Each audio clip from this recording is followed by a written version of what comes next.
LA and Seattle and other cities are doing that raise the rate, and the government intervening in labor negotiations on this level.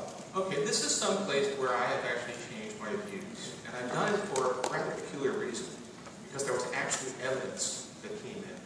And I don't know about other people, but I actually do sometimes change my views because of evidence. And in this case, what we had was... Now you're against them in a way. No. I used to think, what was the conventional wisdom 25 years ago, even among liberals, was, like my old friends at the New Republic, they used to say we should change the name of the magazine to even the Liberal New Republic.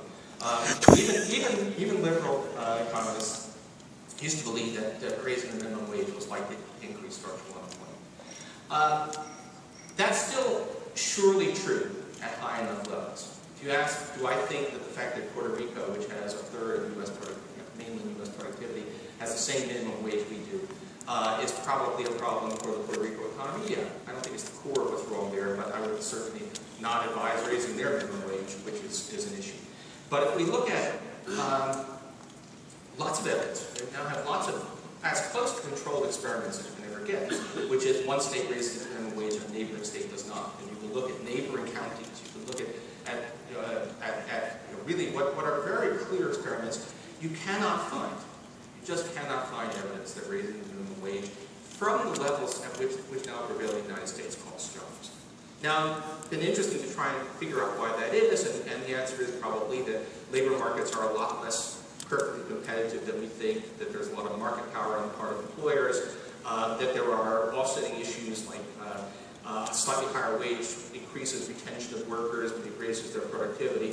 But there are meta studies. You can pool lots and lots of different studies that all look at these natural experiments and put them all together, and the effect of the minimum wage on employment is zero.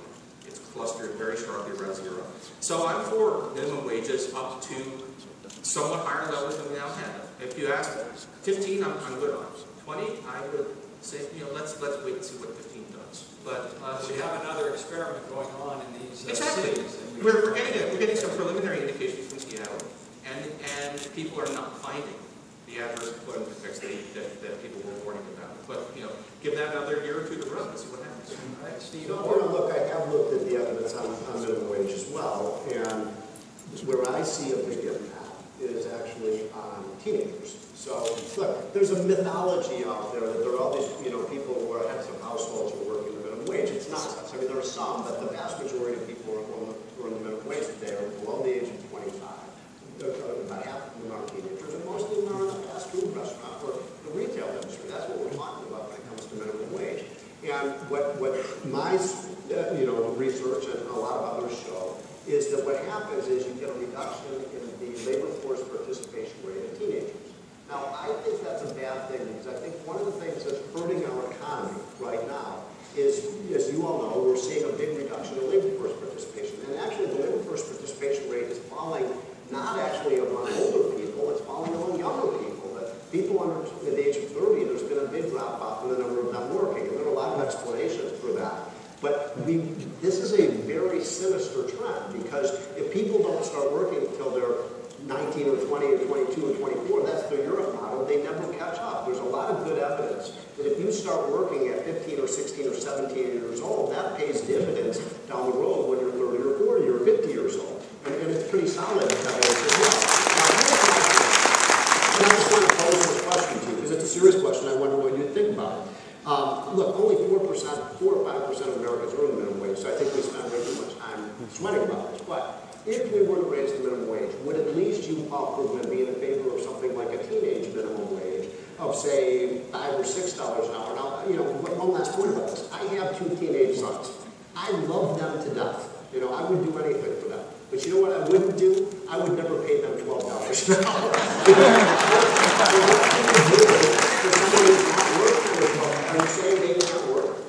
Okay. By the way, Milton Friedman once said that the minimum wage legislation is one of the worst anti-black legislation that you can provide. And he's arguing for the very high unemployment rates among blacks, which I'm sure, Paul, you are concerned about as anyone.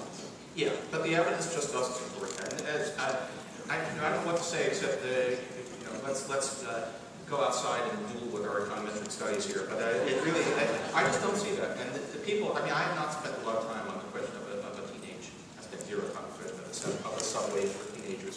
Well, what's your gut instinct? My gut instinct is that policies shouldn't be too complicated, that you probably shouldn't do it. But I'm willing to think about it. All I can say. Yeah, you know, I see you have Paul Krugman's textbook there.